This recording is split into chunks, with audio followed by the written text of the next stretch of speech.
Cześć, z tej strony Radek. Dzisiaj taki trochę nietypowy odcinek. Otóż w okolicach Poznania, na drodze ekspresowej S11, prowadzącej z Poznania w kierunku Kurnika i dalej Katowic, rozpoczął się remont nawierzchni. Sytuacja ta powoduje, że na autostradzie A2 w Poznaniu, w kierunku Łodzi i Warszawy, od kilku dni zaczęły tworzyć się korki. A2 krzyżuje się na węźle Poznań-Krzesiny z S11. Ogromny ruch pojazdów z A2 łączy się z tym od strony centrum Poznania. Wszystkie te pojazdy muszą nagle się zmieścić na jednym pasie. Wiadomo więc, że korki są gwarantowane i wylewają się na inne drogi. Mam bardzo wiele zainteresowań związanych z drogami. Jednym z nich jest obserwowanie zachowania kierowców podczas tworzenia się korków. Chyba mógłbym napisać książkę, co kierowcy wyczyniają podczas stania w korkach. Dzisiaj tak na szybko omówię Wam to, co obserwuję. Otóż kierowców stojących w korkach mogę podzielić na 3 grupy.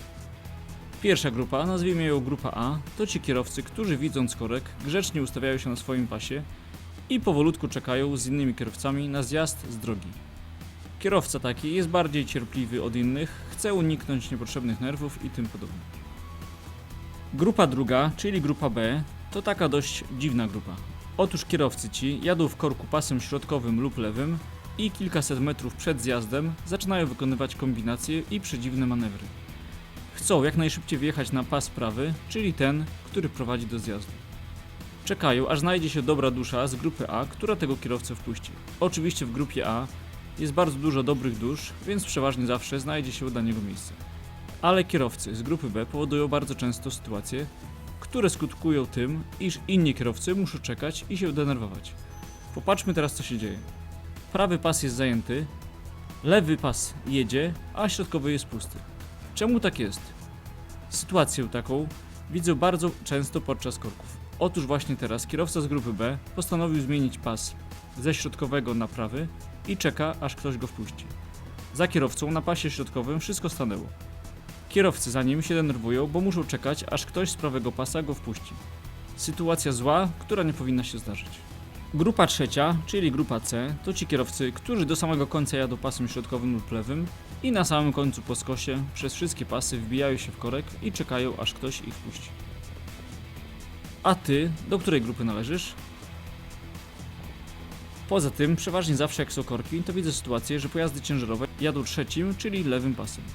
Oczywiście przepisy w Polsce tego nie zabraniają, ale uważam, że w przypadku jak są 3 lub więcej pasy ruchu w jedną stronę, to pojazdy ciężarowe powinny jechać tylko 2 prawymi pasami. Tak jest w większości krajów Europy.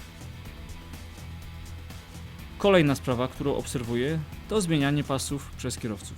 Otóż uważam, i nie jestem w tym odosobniony, że zmiana pasów podczas gdy wszyscy jadą wolno lub w ogóle stoją w korku jest bezsensowna. Zmienianie pasów nie daje zupełnie nic, a powoduje tylko nerwowe sytuacje. No i na końcu to, co też właściwie za każdym razem widzę podczas gdy są korki.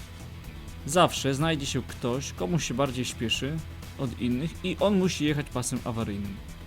Ten pas nie jest dla Was.